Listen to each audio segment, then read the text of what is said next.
Deus está presente. Viva Jesus em nossos corações para sempre. Você se cobra muito? Já percebeu em algum momento que a autocobrança não estava te fazendo bem?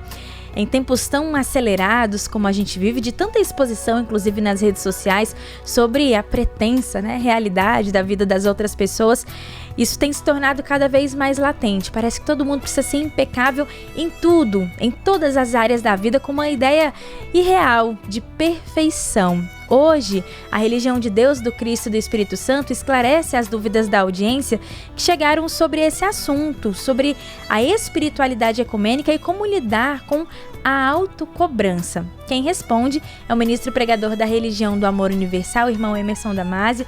Seja muito bem-vindo, Deus está presente. Muito obrigado, minha irmã Isabela, e todos que estão na audiência da Comunicação 100% Jesus.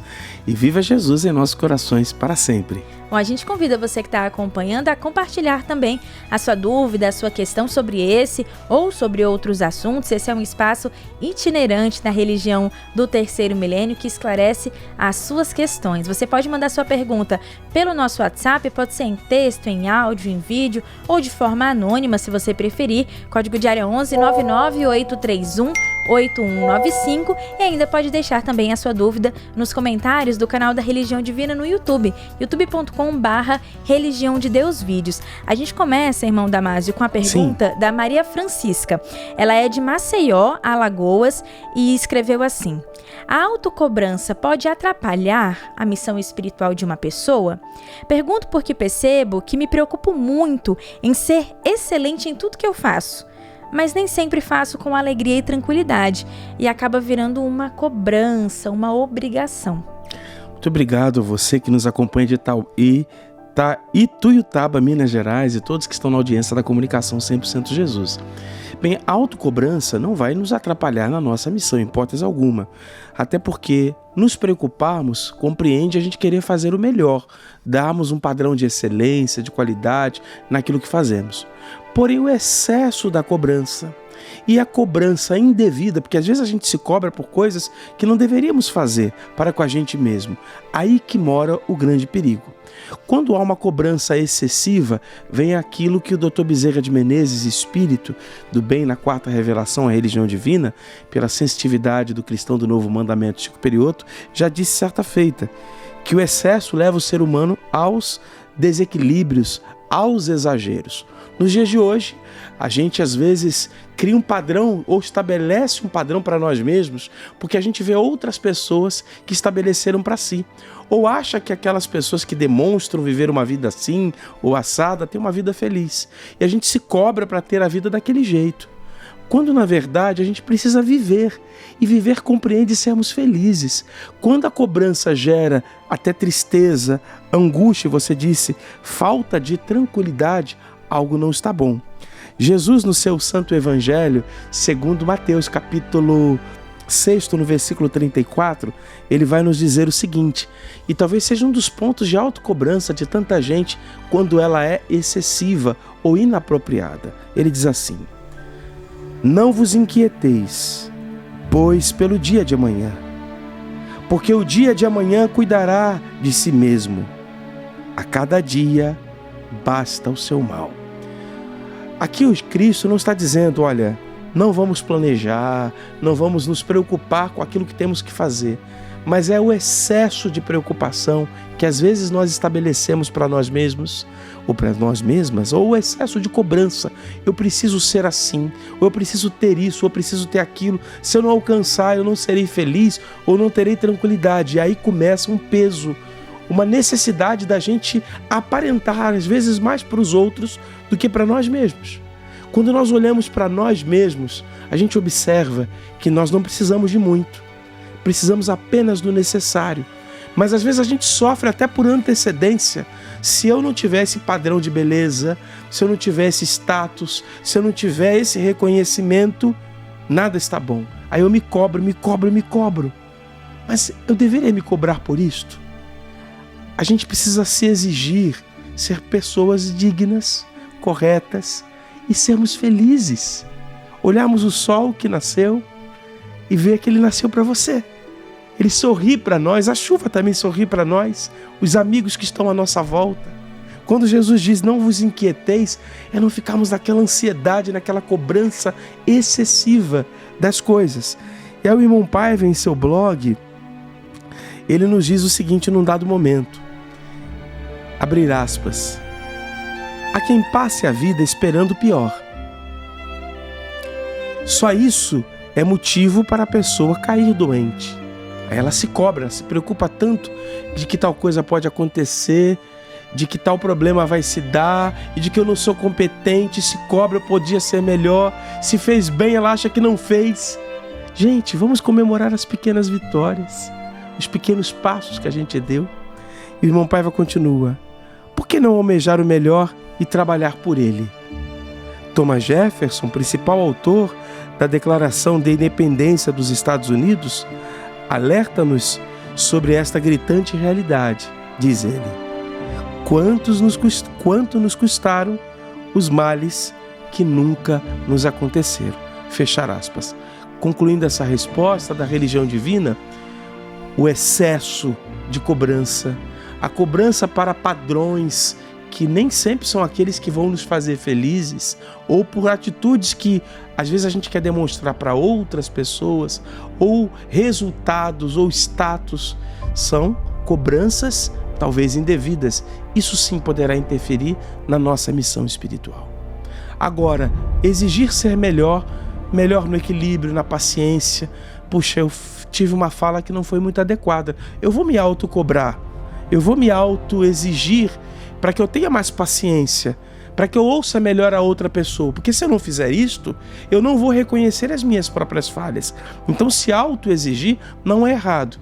Agora, errado é quando isso se excede, quando nós passamos do ponto ou nos exigimos em coisas que não estão ligadas à nossa agenda espiritual, muito mais ligada ao contexto de vida que nós nos encontramos, e às vezes a gente cria um molde e tenta se encaixar nesse molde, quando na verdade nós podemos construir o nosso destino, diz o irmão Paiva Neto, e não adequar o nosso destino ao que todas as pessoas dizem que nós devemos fazê-lo, ou que nós mesmos inconscientemente dizemos que precisamos para sermos felizes.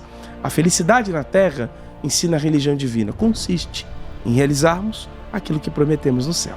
Muito obrigado a você por sua pergunta à religião de Deus, do Cristo e do Espírito Santo.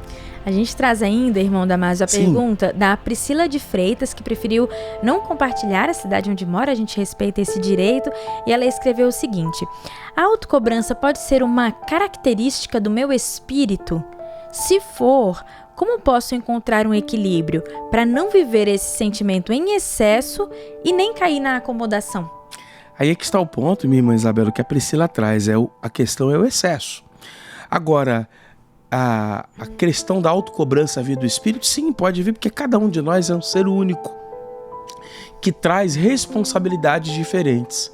Aquele ser que nasce com graves responsabilidades porque ele pediu ou ele aceitou diante da lei divina, e é um espírito responsável, e todos nós devemos ser, ele vai se exigir sim. É uma característica, ele não quer errar.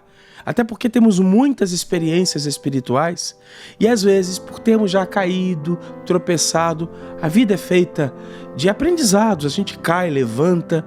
O que importa é, naquele erro que cometemos, nós não infringirmos de novo aquela lei divina e incorremos no mesmo erro.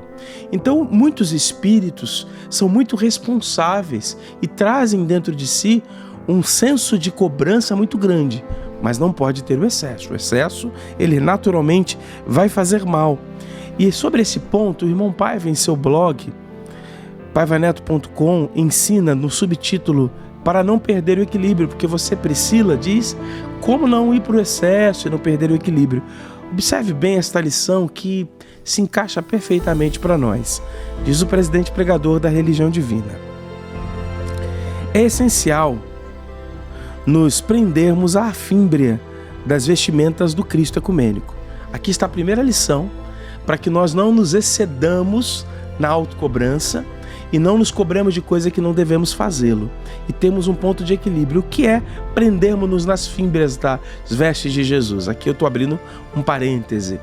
É nós nos prendermos às lições dele, os ensinamentos dele, que nos devolvem o equilíbrio da alma. E vamos aqui citar alguns exemplos. O Cristo nos ensina, por exemplo, a paciência. Quantas vezes nós não somos pacientes com a gente mesmo? A gente se impele a uma cobrança excessiva ou a um padrão de comportamento que é, às vezes, muito exagerado e que a gente nem vê em outras pessoas, mas a gente quer tê-los. O Cristo também nos ensina, nas bem-aventuranças, a humildade. A humildade é reconhecer falhas, mas também os nossos acertos. O Cristo também nos ensina que a cada dia já baixa o seu mal, líamos ainda há pouco, e a gente saber esperar a hora certa, conforme o fundador do Templo da Boa Vontade nos ensina. É preciso saber a hora certa de realizar as coisas. Para isso é indispensável orar, orar e orar, para agir e agir acertadamente sempre.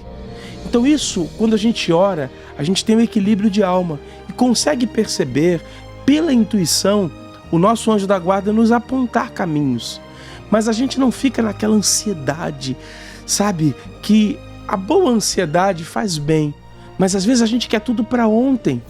E todos os dias são dias para a gente dar passos. Não dá para subir uma escada de 10 degraus partindo do primeiro para o 10º. Primeiro, segundo, terceiro. Se a gente se aventurar em pular alguns degraus, podemos cair. O autor prossegue nos dizendo: segurarmos na fimbra da orla da veste de Jesus, o Cristo ecumênico, divino estadista, como as crianças fazem, quando vão acompanhando as mamães e os papais pelas ruas. E não podemos largá-la de forma alguma, quer dizer, não podemos nos afastar jamais dos seus ensinamentos, os ensinamentos do Cristo, sob risco de perder o equilíbrio. Aí é que está a chave. Quando prendemos-nos, irmã Priscila, aos ensinamentos do Cristo, nós não vamos perder o equilíbrio. Nós vamos compreender que certas coisas nós vamos nos exigir, porque talvez lá dentro da nossa alma a gente sabe que se a gente não tiver uma certa disciplina, poderemos incorrer em erros que poderão custar até uma encarnação. Talvez porque já os tenhamos cometido em outras vidas, e aí nos exigimos uma postura melhor, austera, correta.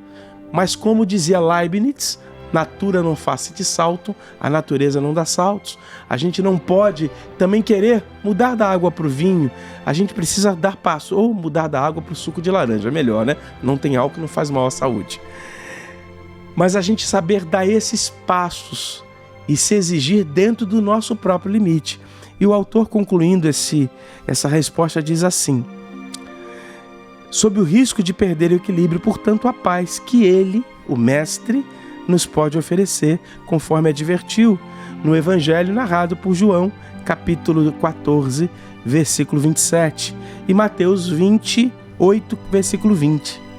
Minha paz vos deixo, minha paz vos dou. Eu não vos dou a paz do mundo, eu vos dou a paz de Deus, que o mundo não vos pode dar.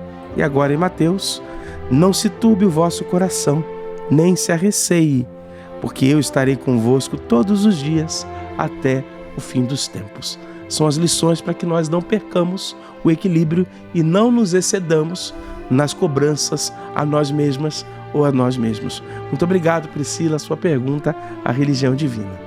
A gente reforça a você que está acompanhando a programação que você também pode participar, encaminhando o seu questionamento, a sua dúvida, o assunto que você quer ouvir aqui nesse espaço de esclarecimento da religião do terceiro milênio. Pelo nosso WhatsApp, código de área 11 998318195, e ainda pelos comentários do canal da Religião do Terceiro Milênio no YouTube, youtube.com/Religião de Deus Vídeos. Esse foi o Religião de Deus, do Cristo e do Espírito Santo Responde de hoje. Deus está presente, viva Jesus em nossos corações para sempre!